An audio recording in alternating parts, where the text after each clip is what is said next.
Welcome to animation radio.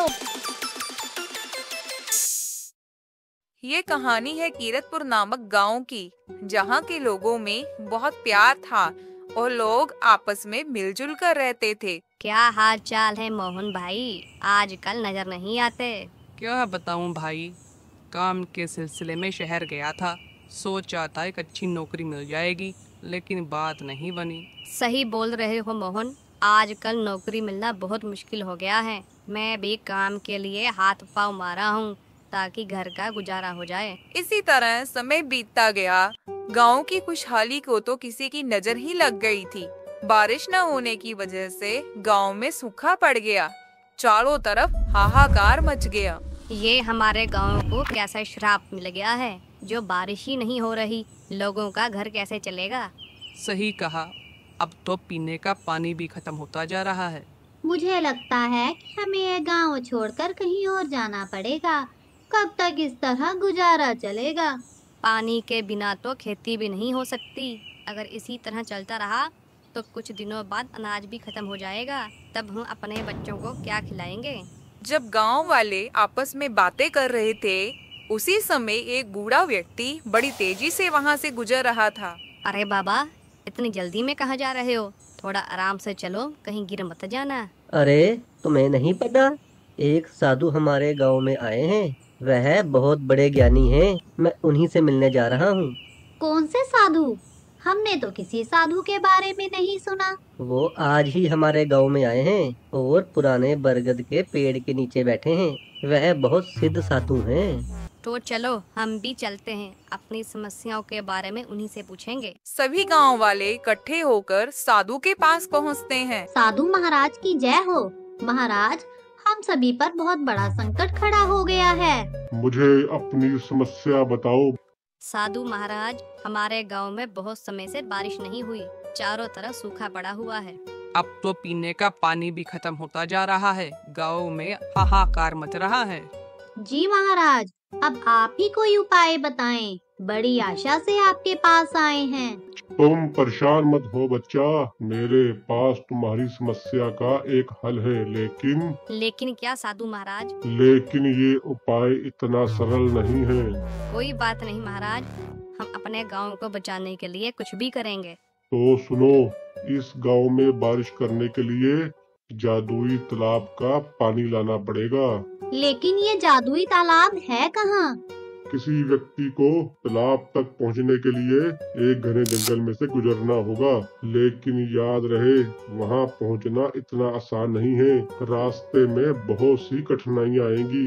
गांव के किसी समझदार व्यक्ति को ही वहां भेजा जाए। ठीक है महाराज। सभी गांव वाले सरपंच के पास जाते हैं और उनसे सुझाव मांगते हैं। मेरी राय से हमें वहाँ गोपाल को भेजना चाहिए। वह हमारे गांव का सबसे चतुर और समझदार व्यक्ति है। वह ये कार्य आसानी से कर पाएगा। अगले दिन गोपाल जाने की तैयारी करता है और अपने सफर पर निकल पड़ता है। धीरे धीरे वह आगे बढ़ता है। घने जंगल में पहुंचकर उसे एक बूढ़ी औरत की आवाज सुनाई देती है।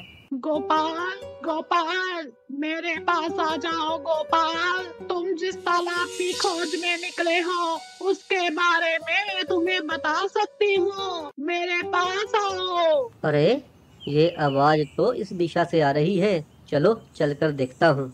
गोपाल आगे बढ़ता है, लेकिन उसे कुछ दिखाई नहीं देता। सामने सिर्फ धुआं ही धुआं दिखाई देता है। यह एक मायावी जंगल था जो उसे भ्रम में डाल रहा था। गोपाल मन ही मन डरता हुआ आगे बढ़ता है, क्योंकि उसे गांव वालों की भी फिक्र हो रही होती है। चलता चलता वह तालाब के पास पहुंच जाता है। वहां उसे एक जादूगर दिखाई देता है। रुको, तुम कहाँ जा रहे हो? इस जंगल में तुम्हारा क्या काम? आप कौन हैं और मुझे क्यों रोक रहे हैं? मैं इस जंगल का रक्षक हूँ। मुझे इस तालाब का पानी चाहिए। इस तालाब से कोई भी पानी नहीं ले जा सकता। कृपया मुझे पानी ले जाने दीजिए। हमारे गांव में बहुत समय से सूखा पड़ा है।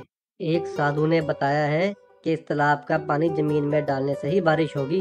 तो इसमें मैं क्या करूं? इस तालाब का पानी ले जाने की किसी को भी इजाजत नहीं है। मैं आपसे विनती करता हूँ, कृपया हमारे गांव पर दया कीजिए और मुझे पानी ले जाने दीजिए। तो ठीक है फिर, लेकिन पानी लेने से पहले तुम्हें मेरी कुछ पहेलियों का जवाब देना होगा। यदि तुमने सही जवाब दिया तो तुम पानी ले जा सकते हो, और यदि तुमने गलत जवाब दिया तो मैं तुम्हें अपने जादू से भस्म कर दूंगा। क्या तुम्हें मेरी ये शर्त मंजूर है? ठीक है, मुझे आपकी शर्त मंजूर है। मैं अपने गांव की भलाई के लिए कुछ भी कर सकता हूँ। तो चलो मेरी पहेली का जवाब दो। 7 रंग की एक चटाई, बारिश में देती दिखलाई। इंद्रधनुष। अब अगली पहेली। जो करता है वायु शुद्ध, फल देकर जो पेट भरे, मानव बना है उसका दुश्मन, फिर भी वह उपकार करे। पेड़। एक और पहेली का जवाब दो। दुनिया भर की करता सैर, धरती पर ना रखता पैर, दिन में सोता रात में जगता, रात अंधेरी मेरे बगैर। चांद। बहुत खूब, तुमने तीनों पहेलियों का सही जवाब दिया है। अब एक आखिरी पहेली का जवाब दो। 2 सुंदर लड़के दोनों एक रंग के, एक बिछड़ जाए तो दूसरा काम ना आए। जूते। शाबाश, तुमने सभी पहेलियों का सही उत्तर दिया है। मैं तुमसे प्रसन्न हुआ। अब से यह तालाब तुम्हारा हुआ। तुम जितना चाहे उतना पानी ले सकते हो। इतना कहते ही जादूगर वहाँ से गायब हो जाता है और गोपाल पानी लेकर गांव पहुँच जाता है। गांव में पहुँचते ही वह तालाब के पानी को जमीन पर गिराता है और अचानक बारिश होने लगती है। सारे गांव में खुशी की लहर दौड़ पड़ती है और गांव फिर से खुशहाल हो जाता है।